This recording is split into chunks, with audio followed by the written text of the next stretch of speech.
Hi, Jen here from Jen Michelle Coaching, and today I want to talk about understanding his hero's instinct. For those of you new to my channel, I invite you to subscribe. I release a video weekly.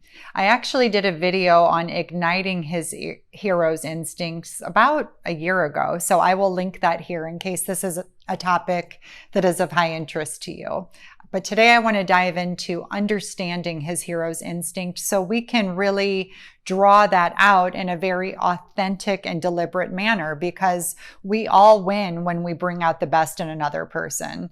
And while I am applying this to men, consider that this is a life's practice, right? Like, where can you enter a room and just bring out the best in another person to consciously draw out areas in another that light them up, that allow them to shine, and really deliberately build this in all aspects of your life. This is really what creates a beautiful and joyful life in all areas. Listen to his words, his body language, his actions to get a sense of who he is, right? Really taking a step back to deliberately create some space to see who the masculine partner in your life is, without intervening, without stepping in, without prompting, coaxing, fixing, doing any of those things, but getting a solid overview of who he is and what's natural to him, how he moves about in this world.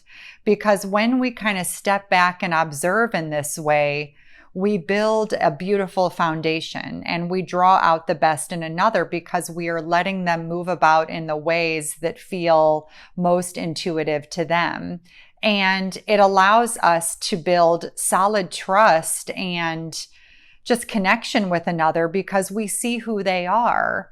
If they are a good, trustworthy person, we get to continue to build and connect and, kind of surrender, feeling like we have to do all of these things to stay safe or keep that protective armor around us. It allows us to, kind of sink back and take that more feminine, surrendered being space, while you're drawing out the more expansive, connective, problem-solving leadership components in him that really create a beautiful polarity and just a lovely dance in any stage of love, dating, and relationship. And so really slow down enough to let another person show you who they are through creating this space, being deliberate, not living with this sort of more reactive, fast-paced tendency taking over, but to really allow someone to show you who they are,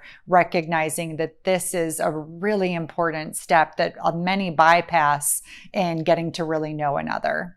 Number 2, understanding his values and where he feels compelled to step in and protect, and to hold in high regard or to hold sacred. Like, understand his value system. What is important to him? Does it align with what's important to you? Do you feel safe in his presence? Pay attention to the emotions that you feel inside. What comes up for you? Do you feel unstable and ungrounded? Or do you feel safe and grounded in the things that he values and puts his attention and energy towards? This is a very, very important component that you want to hold space to see. This will allow you to see his core values and what he holds close to his heart, and if that is a good match, and if he shows up with that level of integrity where you just continue to feel safe. You continue to lean back even more. You don't feel the need to question or step in. And it kind of builds off of step 1, where we really kind of do that active listening to see who another person is. And as we see that truth, we bring out something more beautiful in ourselves, because if it is aligned, we then naturally just feel trust, we feel relaxed, we feel at home, we feel peaceful, and we feel like a higher version of ourselves. And so we really want to create the opportunity to draw this out through understanding his core values and holding space to make sure that they're in integrity and they align with what we want. Number 3. How does he respond to challenges and when other people need assistance? This is another area where you want to incorporate steps 1 and 2, being an observer, understanding his core values. But how does he show up to other people? What does he do?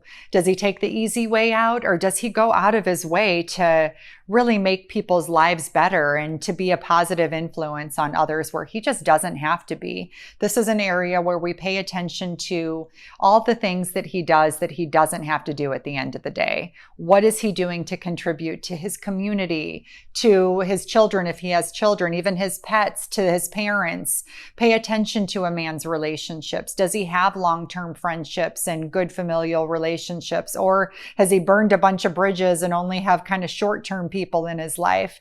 This is an area where you get a sense of who he is and how he moves about in the world, so you can feel safe in his leadership and his intervention when it's required, versus feeling like you've got to kind of have this shield where you're going out there trying to take care of everybody yourself and finding these more masculine ways that don't feel in alignment to be safe. So these are things that you really want to understand in a man and a partner, but also understand in terms of activating that hero's instinct, because when we do allow in this way, we really draw out the absolute best in who he is. So I hope that these 3 tips are really helpful to you and just really bringing out the best in a man or a partner, a masculine energy partner, in any stage of love, dating, and relationship. Please check out my site, jenmichellecoaching.com. And if you haven't subscribed to my mailing list, please do so. You will be able to download my complimentary guide, Accessing Your Divine Feminine, and receive my newsletters that are jam-packed with tips and tools on love, dating, and life. Much love.